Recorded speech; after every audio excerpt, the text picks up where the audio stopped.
So we are mid-Lent currently, right?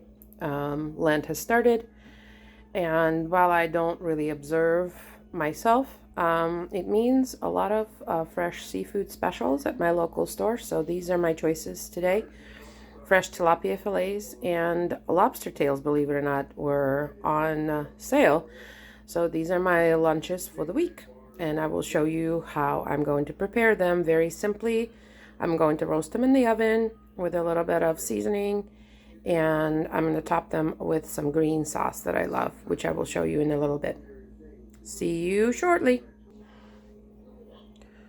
So I'm going to use this seasoning on the tilapia.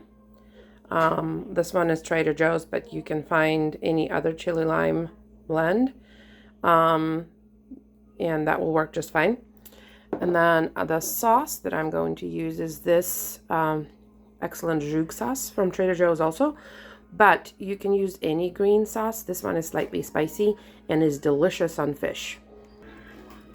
So I lightly sprayed the fish with this avocado oil, which is the only thing that I use to cook with other than olive oil. And then I seasoned with salt in the chili lime, and the lobster tails are going in just as they are.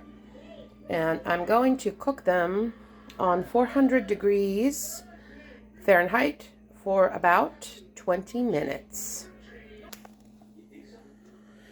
So here we are out of the oven. I've topped the tilapia with my jus sauce. Once again, this is what it's called. It is a Yemeni spicy green sauce, kind of like a pesto or chimichurri.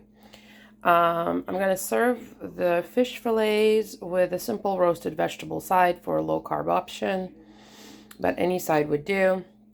And then I'm going to keep the lobster tails in the shell until I'm ready to use them. I'm not quite sure how I'm going to use them yet. Maybe in a lobster salad, or maybe I'll just reheat them in the shell and just eat them as a protein.